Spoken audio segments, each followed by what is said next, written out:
Já, klukkan alveg að verða hálf. Við byrjum rétt strax, það ekki Ragnhildur? Bara gefa öllum tíma til þess að komast inn. Byrjum ekki á slaginu. Við byrjum náttúrulega samkvæmt Apple klukkunni, það ekki? Jú.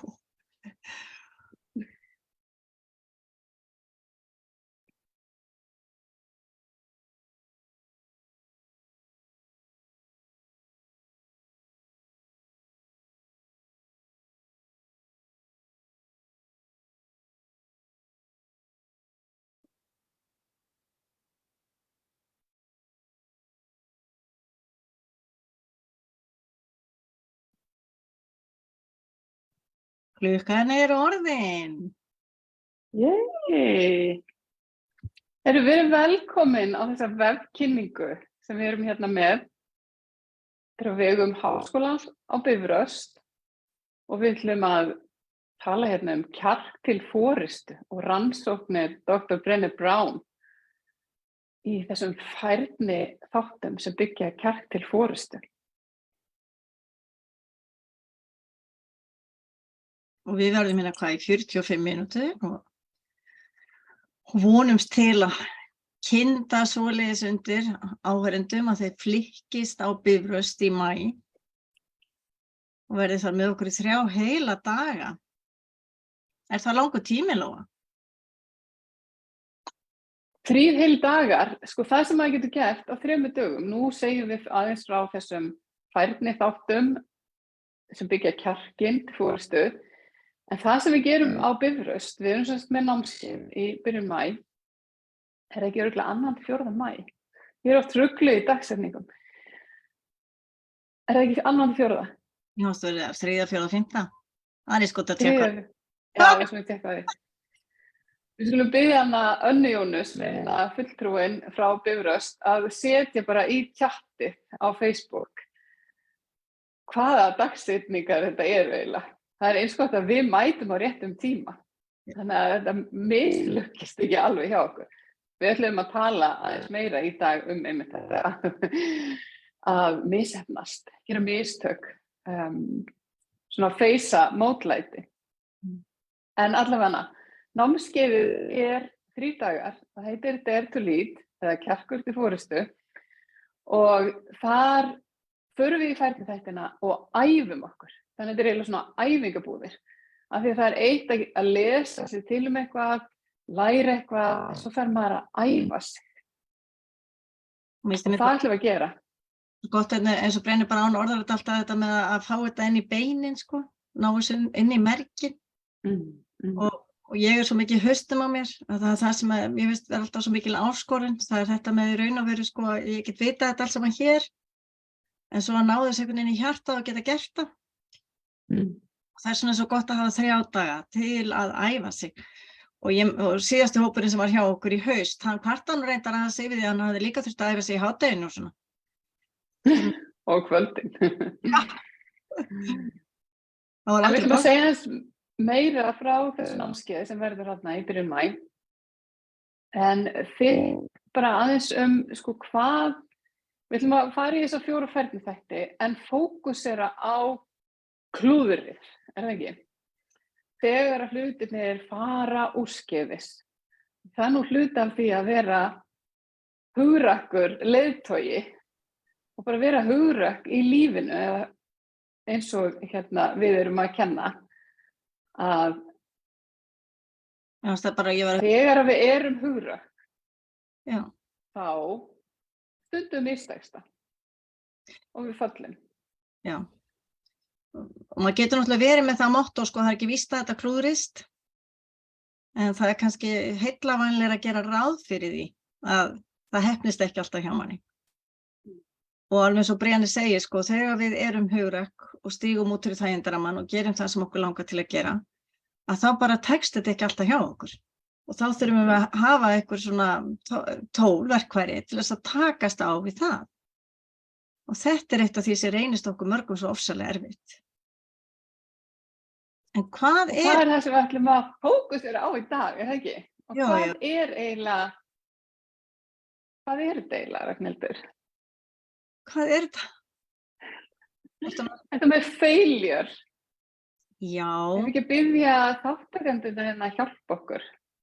Jú, af því að við höfum svona, af því að hún tala alltaf þetta, sko, þetta fall, þetta með að falla og hún tala mikið failure og við erum að velta fyrir okkur, sko, hvaða orð notum við á íslensku? Yfir það þegar hlutirnir fara öðruvísi en ætlað Og spurning hvort Við biðja ykkur að hjálpa okkur. Og hérna á skjánum sjáum við núna svona QR-kóða og bara takið síman ykkar, svona, skanni kóðan, þá eigið að komast inn á Menti og ef það gengur ekki, þá bara farið inn á menti.com og setjið inn kóðan 4708-0822. Mér finnst alltaf að lesa þessa kóða eins og ég sé að lesa hérna lottótölurnar. Já. 4708-0822.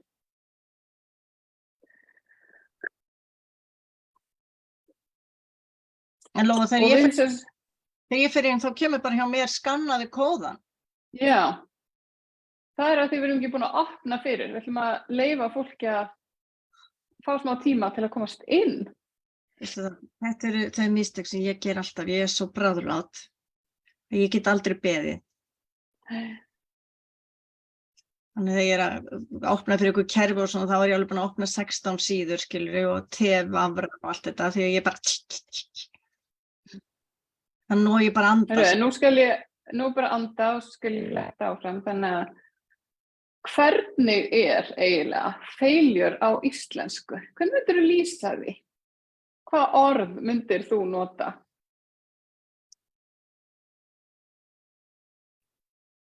Bara taka ykkur tíma hérna til að skrifa það sem að kemur upp í huga ykkar.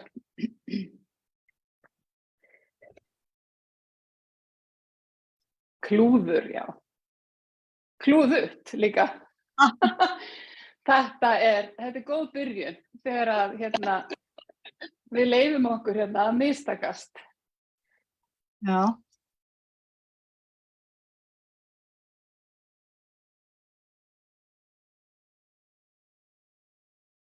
Það kemur inn eitthvað meira. En Ragnhildur, að því við erum að tala klúður og mistök og svona klúðura. Geturðu sagt okkur frá einhverjum kannski svona skemmtilegustu mistökunum sem að þú hefur gert eða það eiginlega aldrei kannski skemmtilegt svona í stundinni þegar það að gerast en stundum það eftir á þegar maður hugsa til. Geturðu sagt okkur frá einhverjum svona skemmtilegum mistökum sem þú hefur gert? Ég man eftir einum sem að þegar ég var beðin að koma og vera með erindi í Stykkishólmi að því ég hélt og ég mætti svo tímalega að ég bara ákvað að fara í sund þarna á undan og svo spyr ég strákinn í sundlauginni hvar þetta fyrirtæki sé sem ég er að fara í, hvar það sé hérna í Stykkishólmi því ég hafði farið í einn bíltúr bæinn og ég sá það ekki og hann segi nei það er ekki hér og ég bara finn hvernig ég missi samband við framheilann og ég bara hvar er það? Og hann bara, já, ég veit ekki hvort það sé á Grundarfirði eða hvort það sé í Ólafsvík og ég tek upp síman hjá mér og ég get ekki eins og lesið, skilurðu, póstinn það hvar ég eigi að vera og ég segi, hvað stendur hérna? Og hann órólegur og hann segir, já, það stendur Snæfellsbær og ég segi, hvar er Snæfellsbær? Og hann útskýrir það eitthvað fyrir mér, svo hringi ég í þessa konu sem er tengiliður minn og þá á ég að vera í Ólafsvík. Og ég keyrði alveg í loftinu og ég get ekki sagt eftir það að ég sé heiðarleg kona þegar ég braut umferðarreglurnar og jari sem ég kemst alveg ótrúlega hratt. Nema ég kem þarna í Ólafsvík eitthvað svona aðeins og seint, eitthvað 5 mínútum og seint eitthvað alga.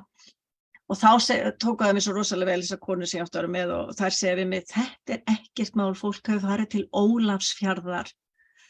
Og svo var ég eitthvað pæli í því, akkur finnst mér eitthvað betra einhver annar hafi gert meiri mistök en ég, skiljum við.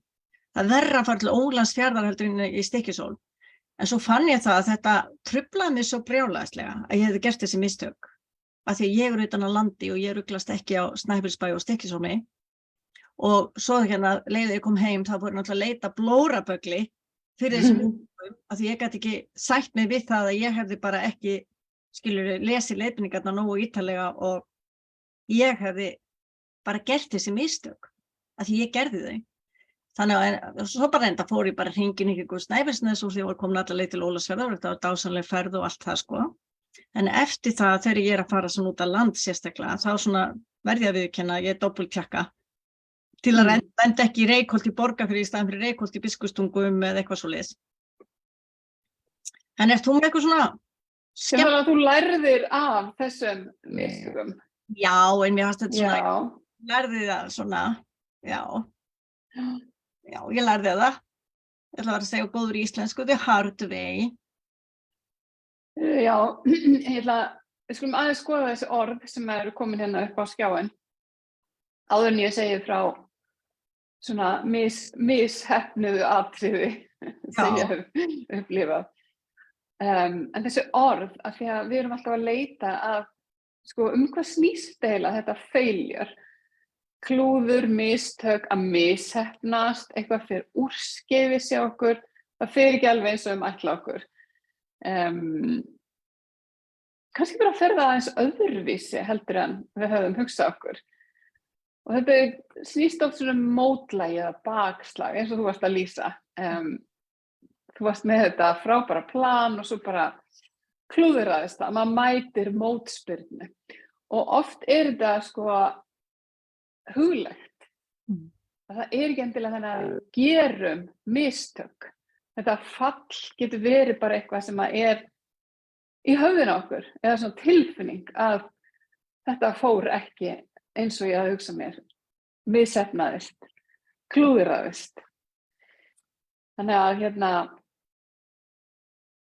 ég hugsa að það sé gott að hafa bara í huga að það ekki alltaf mistök, en maður ekki eins og heilaskurðlæknir eða eitthvað sem snýst virkilega líf og dauða. Þá oft svona, við þurfum aðeins að vera í sjálfsvinsemdinni þegar við lendum í svona eins og þú að keyra á vitlausan stað.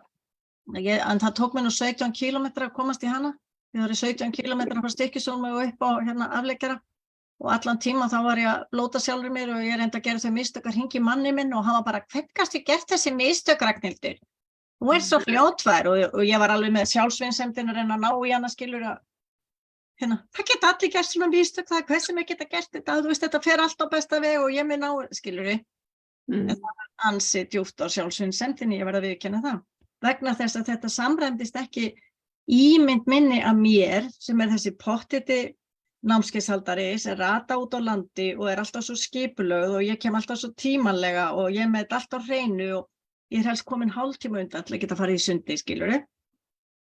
Þannig þurfti ég að horfast í augu við það, hefði ég bara gert mistök eins og aðrir og bara redda því á staðnum og ég bara misti sambandi við framheilann og þú veist, í stressinu.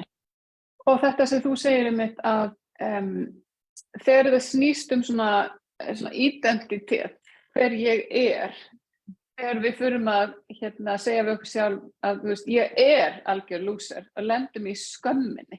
Það var ekki það að ég gerði einhver mistök. Þá þetta að leiðrétta, en þegar við snúum þessu upp í að það eitthvað að mér, ég misheppnuð eða eitthvað svoleiðis, að þegar við lendum í skömminni og þá það það sem við þurfum að díla við þegar við lendum í svona eitthvað misheppnast. Og það nú svona, eins og nú erum við á vefkynningu og við getum nú alveg sagt frá því að svona rétt áður en að við vorum live, þá vorum við í alls konar klúðri. Við vorum að segja það gott við fáum að æfa okkur í að mislukkast.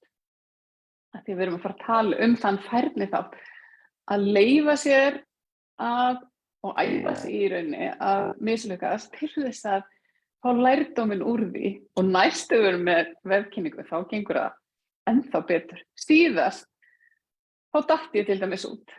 Ég lærði það því. Nú erum við plan B. En eitt svona sem ég lenti í, ég var með svona vefkynningu og þá var ég bara ein. Við glemdum nú alveg að segja hverja við erum, Ragnhildur, en við sem sagt Við erum ekki svo frægar, þurfum við þess. Ég starfa og bý í Svíþjóð og var með vefkynningu sem var, ég ætlaði að vera með vefkynningu á LinkedIn, ætlaði að live senda á LinkedIn og á Facebook. Og þetta að fá að senda live á LinkedIn, það er bara eins og, þú veist, paradís opnist fyrir manni, því það er bara ekki hverjum sem er hleypt þarna inn. Ég var rosalega ánægð þegar ég fekk þetta leyfi að fá að senda á LinkedIn. Svo satt ég einhvern daginn og var að prófa þetta tæki. Hvernig gerir maður? Ég var svona að testa og skoða hvernig þetta virkaði. Og svo bara uppgötvaði ég eftir stund að ég live. Og ég bara þarna, kannski ekki alveg í náttfötunum, en nánast. Og ég var svona búin í nefið og vissi ekki að ég var í sendingu á netinu. Bara fyrir framan alheim, borandi í nefið. Ég var bara að testa tæknina. Svo uppgötvaði ég þetta og fer náttúrulega í panik. Og þá lendi ég í skömminni. Bara, hvaða lúser er ég? Ég er ekki búin að skoða þetta betur. Og náttúrulega flýti mér að delete. Þannig að enginn sjá þetta og ég hugsaði, það er örugglega 1000 manns sem að séð mig í þessu. Og því að við höldum alltaf að heimurinn snúist í kringum okkur, er það ekki? Jú. Það er bara, ég er miðpunktur alheimsins. Sennilega voru kannski einhverjir 3 og þeim var alveg sama, fannst þetta kannski bara fyndið. En svo spurði ég kannski, en byrju, þú náðir að deleta þessu öllu. En þarna eru myndir, hvaðan eru myndirnar? Og það var að því að viku seinna, þá fékk ég tölvupóst frá YouTube, þar sem stóð svona, til hamingju, your video now has 10 views. Það hafði mér tekist að senda þetta líka á YouTube og þetta var búið að vera á YouTube í heila viku. En þá var ég búin að komast yfir þetta, velja aðeins í þessari tekníku og svona endur innramma þessa reynslu og búin að læra af þessu og þá gæti ég hlegið af þessu og nú finnst mér þetta bara svona skemmtilegt dæmi það hvernig við getum leyft okkur að misheppnast og læra á því og ekki gefast upp. Af því að nú er ég til dæmis live á webinari. Ég hætti ekki. Ég faldi mig ekki undir steini. Akkurat. Ég hvarf ekki úr sögu þessari. Heldur steig aftur fram og hélt áfram. Og það er kannski galdurinn og eitt af því sem mér er svo gott sem ég hef lært af Brené Brown, það er þetta með að díla við í raun og veru skömmina og komast út úr henni sterkari heldur en ég var áður en ég hvarf inn í hana. Þannig að ég kynna þig til leiks, Lóa, eða viltu kynna þig sjálf? Já, ég kynnti mig endilega og bara quick and easy. Já, við Lóa, eigum það sameiginlegt að fara í þjálfun hjá Dr. Brené Brown og erum megum nýta efni frá henni til að þjálfa fólk og kenna fólki. Við erum Dare to Lead Facilitators. Lóa býr og starfar í Svíþjóð og ég er í Reykjavík og svona 2 ári þá erum við svo gæfusamar að vera með námskeið á Bifröst. Heyrðu hvernig ég sagði það. Við erum búin að vera með einu sinni, við ætlum að vera með aftur og við höfum alveg sérstaklega gaman að því að vinna saman. Og svo þegar við erum ekki að vinna saman þá erum við að gera bara hitt og þetta. Er þetta ekki rétt? Algjörlega. Og okkur finnst líka frábært að vinna með þessu fólki, öllu góða fólki á Bifröst og vera í þessu fallega umhverfi sem kann bjóða ykkur í byrjun maí og vonandi er komin núna hlekkur líka þar sem er hægt að skoða hvað þetta námskeið snýst, hvað dagsetningar þetta eru og svona alls konar í kringum námskeiðið og það er bara dásamlegt að vera á Bifröst og líka leyfa sér og gefa sér tíman að aðeins svona líta inn á við og sérstaklega fyrir þig sem ert í leiðtogahlutverki og leiðtogahlutverki það verður alls konar að þróa með sér þessa færniþætti að vera kjarkaðri sem leiðtogi í starfi, í lífi. Þannig að við bara erum mjög spenntar að bjóða ykkur öllum á Bifröst í maí á námskeiðið Dare to Lead, kjarkur til forystu. Og mér finnst þetta svo ágætt vegna þess að það er svo ríkt í okkur að halda annarkvort sé fólk bara hugrækt eða ekki hugrækt, þú ert hugrakkur eða huglaus. En eins og Brené Brown segir, þá er þetta færniþætti sem hægt er að þjálfa og kenna og æfa sig í og hægt er að mæla. Og við getum öll orðið svo miklu kjarkaðri heldur en við höldum. Og þarna eru þessir 4 færniþættir. Númer 1 er að glíma við berskjöldun. Og svo er þetta með að þekkja gildin sín og lifa þau, og Brené leggur svo mikla áherslu á það að við stjórnum eins og við erum, og þó okkur langir svo gjarna til þess að stjórna öðruvísi heldur en við erum. Og svo ræður hún mikið trausti, hvernig við byggjum upp traust og hvernig við erum traustsins verð. Og svo er það þessi síðasti þáttur sem skiptir svo miklu máli, það er þetta að því þegar við erum hugrakk og þegar við stígum fram og þegar við gerum í staðan fyrir að hugsa bara, að þá tekst það ekki alltaf sem skildi, og þá þurfum við að geta risið upp aftur fljótt og geta lært af því sem gerðist og haldið áfram. Og þetta er þessi 4 færniþættir hugrekki sem við munum fara betur í á Bifröst. Og mér finnst einhvern veginn svona að þetta hafa gagnast mér svo mikið í mínu lífi, þar sem að ég hef ákveðið, ég ákvað sem sagt að vera hugrekk og stíga út fyrir þægindarammann og gera eitthvað nýtt, og hef þurft að beita þessu öllu saman. Af því það versta er að maður þarf að gera þetta aftur og aftur. Og þetta er daglegið, ekki eitthvað, þó að fáið stimpilinn eftir Bifröst, þá er fólk að halda áfram að æfa sig og gera þetta.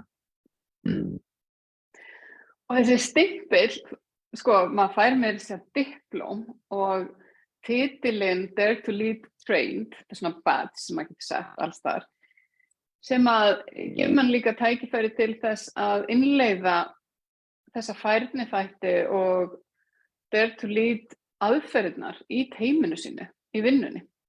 Já. Þannig að þetta er ekki bara fyrir sjálfan mann, heldur líka bara allt teymið, græðir í raun á þessu. Akkurat. Og þegar maður hugsar þetta, sko, þetta með hugrekki, því mér finnst líka svo ágætt skilgreining Brené Brown á því hvað er hugrekki, og það er það að tala frá hjartanu. Þetta með að vera maður sjálfur og ekki vera að þykjast. Og þetta með, hvað heldur að sé erfiðast af þessu? Af þessum 4 færniþáttum? Sko, mér hefur persónulega fundist að stíga í berskjölduna. Já. Og ég hef líka séð það að því að þegar við erum með þessi námskeið og við höfum haldið saman námskeið og svo sitt hverju lagi, og ég hef haldið mörg námskeið í Svíþjóð, þá gerum við alltaf það sem heitir Daring Leadership Assessment áður að fyrir námskeið. Og þá er henni mælimaður, sko, hvernig, hvað af þessum færniþáttum þarf maður að þróa með sér og hvar hefur maður styrkleika. Og ég hef séð það að það er algengast líka að þetta stíga inn í berskjöldunina, það er svona áskorun fyrir marga. Akkurat. Að glíma við hana í staðan fyrir að flýja hana. Og svo er næst efst á listanum, og það sem er líka erfitt fyrir marga, það er þetta með óttan við að misheppnast. Já. Og að jafnvel forðast að gera hluti bara af því að hræðslan er svo svakalega við að kannski fer þetta ekki eins og ég ætla mér, eða kannski tekst þetta ekki. Já, með 300 konur á hugrekkisnámskeiði í fyrra, og þá spurði ég hvað er það sem kemur í veg fyrir að þú stígi fram og gerir það sem þið langar til að gera. Og þá nefndu flestar óttinn við að mistakast. Hann lamar okkur. Og þetta er svo mikill ángi af þessari blessuðu fullkomnar áráttu sem að margir, sérstaklega þetta margar konur, eru með í barminu bara eins og fálkaorðina. Þú veist, ég er bara með svo mikla fullkomnar áráttu. Þú veist, hvað er fullkomnar áráttu? Já, ég kannast mjög við fullkomnar áráttuna, og svo er ég búin að sjá núna, ég er búin að vera að lesa meira bæði þetta, hvernig rísum við upp eftir þessi fall og þegar að eitthvað misheppnast. Og hvernig þetta tengist þessari fullkomnu áráttu. Og frestunar áráttan líka svona eins og tvíbura systir fullkomnar áráttunar. Að það sem að við erum ekki vissum að við getum gert 100% perfekt, við frestum því. Og í rauninni ástæðan þessi hræðsla við að mislukkast. Og þessi hugsun að ef ég get ekki gert þetta fullkomlega þá er betra að sleppa því bara. Og hvað gerist þá? Ég þarf að sýna ykkur hérna mynd sem að lýsir þessu mjög vel. Já. Ef maður gerir ekki neitt, þá náttúrulega mislukkast aldrei neitt. En hvernig líf er það? Akkurat. Ég las í grein í Veru hérna í gamla daga það að það þyrfti sérstaklega að þjálfa konur í að tapa. Og þegar maður tapar þá upplifum við það náttúrulega sem svona failure, misheppnast. Þannig að þegar ég eignaðist mína stelpur þá setti ég þær báðar í fótbolta til þess að myndi læra að tapa í hóp. Af því það er miklu auðveldara að tapa með hóp heldur en að tapa í einhverjum einstaklingsíþróttum. Og svo hugsa ég bara við þurfum að æfa okkur í þessu. Við þurfum að taka því sem hluta lífinu og það er ekki allt sem fer á besta veg. Og einmitt þetta með að fara ekki inn í skömmina og ef við förum inn í skömmina að velja ekki lengi þar heldur að koma út úr henni. En hvað finnst þér það að helsta drottning hins fullkomna sé núna búin að berskjalda sig og segja að eftir með Það var dásamlegt. Við erum að tala fullkomnunar drottninguna eins og þú segir, Marie Kondo. Hún er hætt að þrífa. Mér fannst það dásamlegt. Þetta, hvernig hún leyfir sér að skipta skoðun. Nú á 3 börn, lífið lítur öðruvísi út og hún er bara búin að segja það að nei, það er bara ekki hægt að vera svona fullkomin. Og þetta er líka ein svona hindrun í rauninni sem að við höfum séð hjá mörgum og ég kannast nú bara við frá sjálfri mér líka að við leyfum okkur ekki að skipta skoðun. Ef þetta verður alltaf verið svona þá ætla ég að halda áfram að hugsa svona. En að hún skulle einmitt segja frá því og berskjalda sig svona og bara, nei, ég bara sé það að þetta gengur ekki upp og nú bara, það er bara allt í drastli hjá Marie Kondo. Og ég sem er ekki einu sinni byrjuð á stefninu en alltaf að pæla í því hvers getur sem ég opna skápan hjá mér. En það er líka það sem að ég náttúrulega er svo mikið að vinna með fólki og ég er með fólki í engamarkþjálfun og teymismarkþjálfun og svo framvegis og það sem ég heyri svo oft hjá fólki það er þessi að fólki finnst það ekki vera að gera eins vel og getur, þar að segja ég gæti gert svo miklu meira ef ég fengi tækifærin til þess. Og svo er fólk rakt við að skapa sér tækifærin, einhvern hálfpartinn að bíðast við einhver banki í það og bjóða þeim tækifærin. Og mér var svo gott að ég las hérna bókina Daniel Pink eftirsjá, Regret. Hann bendir á það að rannsóknir sýna það að við sjáum eftir því sem við gerum ekki. Við sjáum ekki eftir því sem við gerðum, þó það hafi misheppnast. En við sjáum eftir því sem við gerðum ekki. Og þess vegna er þetta svo mikilvægt þetta með að æfa sig í hugrekkinu og æfa sig í að segja það sem maður vildi segja á þessum fundi, koma með tillögurnar, leggja fram hugmyndirnar sínar, segja hug sinn þegar einhver kemur með hugmynd sem að mætti vera betri og svo framvegis. Þú veist, ekki vera með þetta óbragð í munninum þegar maður kemur út af fundinum og ég hefði átt að, af hverju sagði ég ekki þetta? Og það er líka bara hluti af því að vera manneskja er að við gerum mistök, hlutir misheppnast, það fer ekki alltaf allt á besta veg. Og hér er hópmynd af öllu því fólki sem að gerir aldrei mistök, misheppnast aldrei. Og það er bara engin á þessari mynd. Nei, ég er það er ekki þarna. Og það er Amy Edmondson hefur rannsakað þetta mjög mikið, þetta með sálrænt öryggi og hún byrjaði á því að skoða hvað er það sem að hvað þættir eru það sem gera það að sum teymi eru svona successful, ná góðum árangri og hún komst að því að það er þetta sem snýst sálræna öryggi sem gerir það að verkum að sum teymi bara ná miklu betri árangri og hluti af því er einmitt að geta talað það þegar eitthvað misheppnast eða þú gerir mistök. Og þetta að hún skoðaði meðal annars á spítölum, mismunandi teymi, hvað þau skráðu oft mistök, svona, hvað þetta kallað, deviations, og það komur svo óvart að þau teymi sem skráðu fæst mistök, þar voru það voru fleiri sjúklingar sem að urðu alvarleg mistök. Og hún náði ekki alveg þessu hvernig þetta hangi saman. En svo sá hún að þau teymi sem skráðu mistök, það var af því að þau töluðu opinskátt það. Þannig að öll þessi litlu mistök sem að kannski þau náðu að stoppa áður en þetta var alvarlegt, það var skráð og það var rætt og það var bara einhvern veginn búin til einhver kúltúr þar sem að var í lagi að segja frá, svona normalisera, að segja frá því sem að nei, heyrðu, þetta ekki alveg að ganga upp. Þannig að það ekki endilega gæðamerki að það séu ekki gerð mistök. Heldur snýst þetta að fólk finni öryggið í teyminu að geta talað þegar eitthvað fer úrskeiðis eða fer ekki alveg eins og maður hafði hugsað sér. En er ekki líka því að þá eru minni líkur líka á því að við getum þetta upp á borðinu og ég með þetta sálræna öryggi, ef ég get sagt að ég hef klúrað einhverju, þá fer ég ekki að fela það. Og það það sem svo hættulegt, það þegar maður fer að fela það.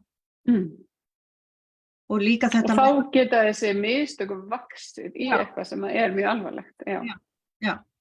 Þannig að þetta skiptir svo miklu máli að geta einhvern veginn dvalið í óþægindunum. Og það eitt af þessum verkfærum sem að mér finnst færniþættinni á Brené Brown hafa gefið mér. Það það þetta að flýja ekki þetta óþægilega, heldur aðeins að staldra við þar og nýta það til lærdóms. Því það náttúrulega maður ekki alltaf að endurtaka sömu mistökin aftur og segja ég gerði bara mistök, sorry. Þá það kannski einhver veikleiki og maður þarf að, og það einhverjar kröfur sem gerðar sem að mann ekki og svo framvegis og það þarf að setja fólk í mörg. En ef það þannig kúltúr að það bannað að gera mistök, að þá bara, það drepur allan nýsköpun og þá bara koma engar hugmyndir þá. Og hvað það sem við þurfum? Við þurfum hugmyndir. Algjörlega. Og það eru alls konar verkfæri og þetta sem þú ert að segja frá, þetta halda það út í þessari óþægilegu tilfinningu og leyfa sér aðeins að fara inn í þessa tilfinningu sem kannski skömm þegar eitthvað fer úrskeiðis eða misheppnast. Til þess líka geta lært af því, bæði í teyminu, líka ef maður vill fá svona reynslu og lærdóm inn í fyrirtækið, í teymið, þá skiptir líka máli að fólk getur talað það. Og svo annað verkfæri sem við höfum báðar nýtt okkur, það þetta að endur innramma. Og hér smá lýsing á því að þetta að skilgreina upp á nýtt. Þannig að ef þú ert að hugsa til dæmis, ég misheppnuð eða ég misheppnaður þegar eitthvað fer úrskeiðis, að þá að endur skilgreina það og svona endur innramma að þetta var þessi tilraun misheppnaðist. Og ég sá, Þetta er líka svo hættulegt að því eins og Brené Brown segir I'm a failure, þetta tengist skömminni í staðan fyrir að það sem ég gerði tókst ekki nógu vel. Þú veist, það fyrsta stigið, það fari ekki í skömmina, en svo líka þetta að þetta tókst ekki hjá mér og byrju, hvað var sagt alltaf, hvað alltaf vitað í Edison? Hvað var hann búin að prófa ofta og hann fann það upp ljósaperuna? Bara 10.000? Já, hann var mjög góður í því að endur skilgreina. Hann sagði, nei, mér mistókst ekki neitt. Ég bara fann 10.000 leiðir sem virkuðu ekki. Já, akkurat. Svona þarf maður að gera, endur innramma. Ég heyrði líka á ensku svona endur skilgreiningu á orðinu fail, Og þá var það bara svona stytting fyrir First Attempt in Learning, FAIL. Já, einmitt. Svo var einn sem var hjá mér í markþjálfun og hann átti svo erfitt með akkurat þetta, að það þurfti alltaf vera svo fullkomið og ekkert mátt fara úrskeiðis. Og svo vorum við að reyna að finna leið, og hann var að reyna að finna sér leið til þess að einmitt svona ramma þetta inn upp á nýtt. Þá datt honum í hug að hann geti bara hugsað vinnuna sína og það sem hann er að gera sem svona beta version. Þannig að þetta var allt bara tilrauna starfsemi. Og þá gat hann lyft sér að gera, kannski ekki mistök beinlínis, en svona klúðra hlutunum aðeins, misheppna stundum. Og það er allt í lagi. Og það sem við uppgötum, og allir sem er með þessa hræðslega þennan ótta við að misheppnast, þegar það gerist, eins og þetta webinar sem ég var með, eða var bara að æfa mig og uppgöta, ég er bara live, ég dó ekki. Akkurat, þú lifir þetta af. Ég lifði þetta af. Og var ekki í bókinni Þetta er allt að koma, þú veist, það sem ekki drepir mann, það herðir mann. En það er þetta með að, sko, nú okkur svolítið tíður eftir mistökin, þannig að við leggjum til að þeir sem ætla að koma til okkur að Bifröst, við gerum eins og svona 10 mistök áður en við koma á maí, þannig að við höfum eitthvað svona til að vinna úr og haldið svona smá skrá yfir það. Og þetta með að reframe, þetta með að endurinnramma, þá erum við ekki bara að tala að kasta þessa bakvið sig og líta framhjá því og láta þess að þetta hafi ekki gerst, heldur að rýna þetta. Þú veist, var þetta klúður eða var þetta veikleiki hjá mér eða, þú veist, og hvað lærði ég af þessu og, þú veist, ég held að það hafi verið Ragnar í Smára sem hafi sagt ef hann gerði eitthvað svona mistök, þá hann alltaf, þetta voru mistök, hvað getum við grætt á því? Þú veist, þetta er viðhorf. Þú veist, hver er gjöfin í þessu?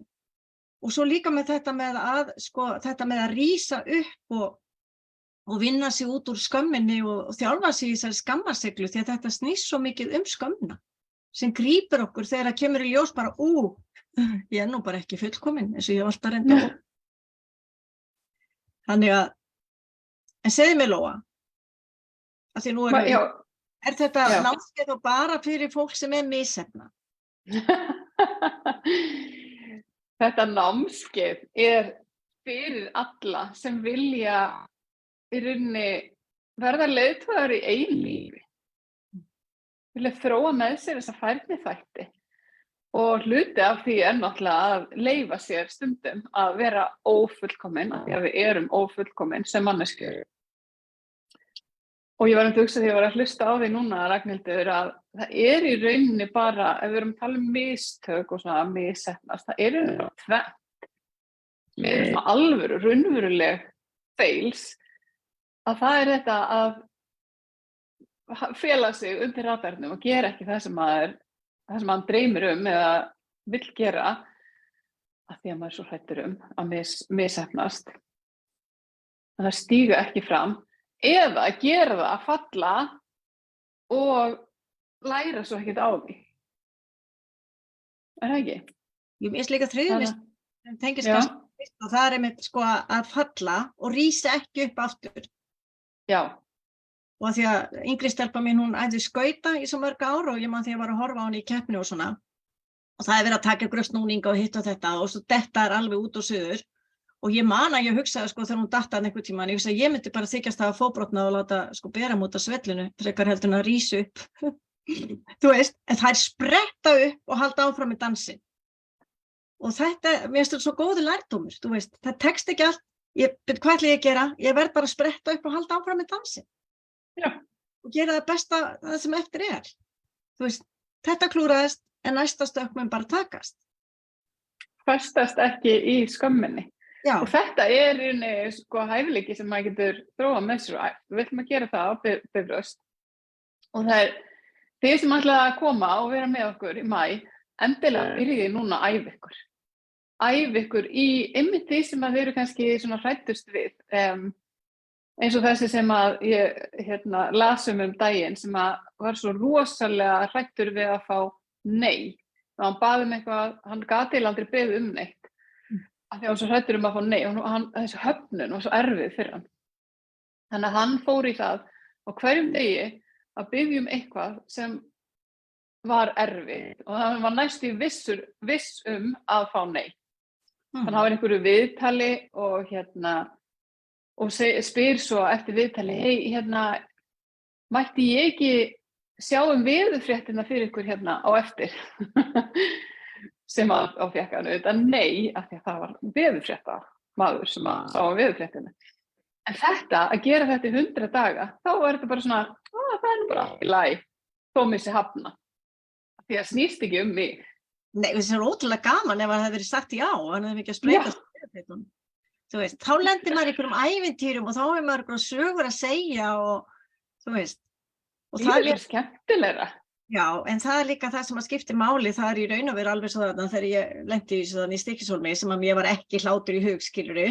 En svo því fyrr sem að næra einhvern veginn húmórinn og getur breytt þessi skemmtilega sögu og svona því fyrr kannski einmitt lagast þetta, þú veist, þetta er svo mikið. Þá er maður að vinna úr því.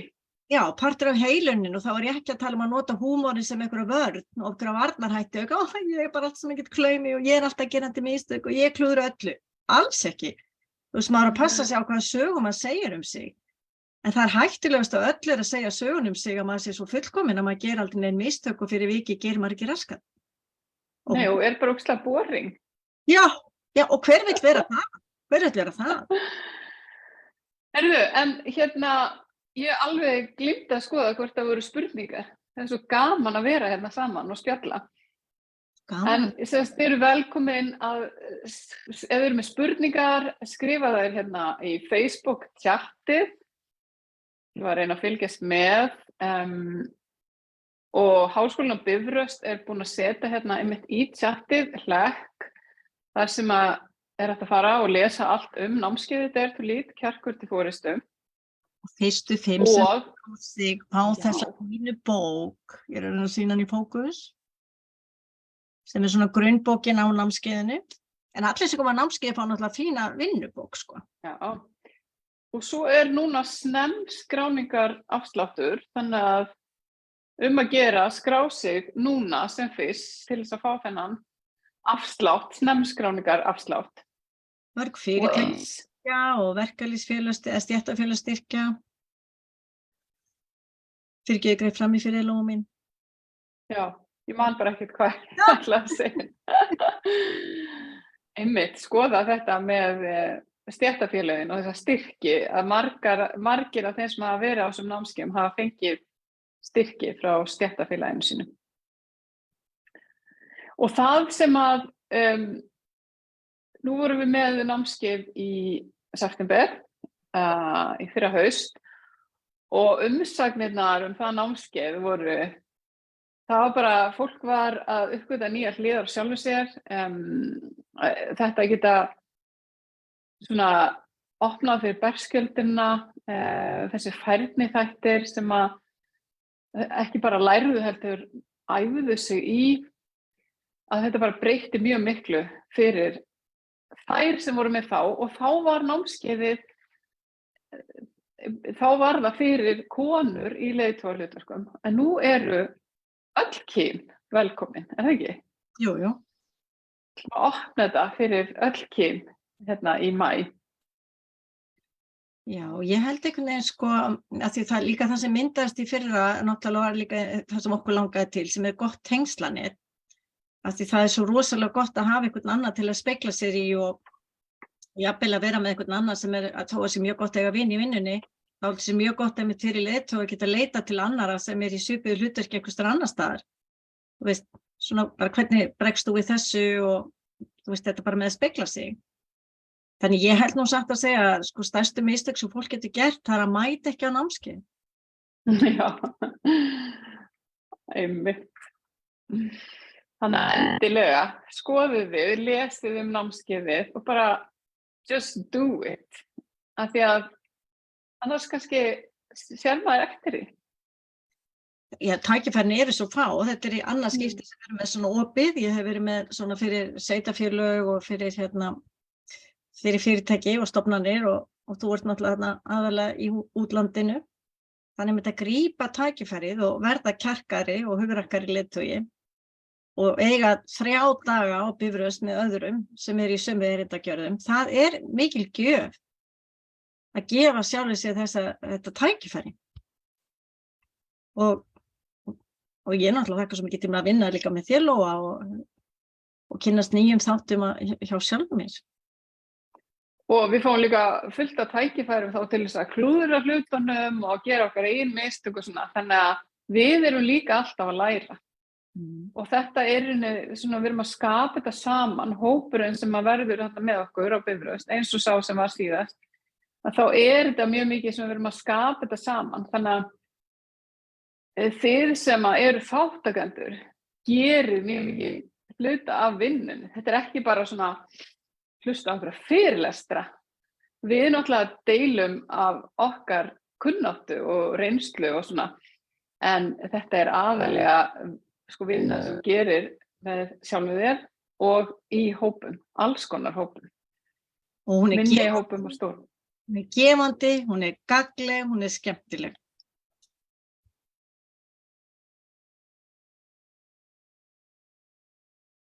Það spurning hérna, veitu?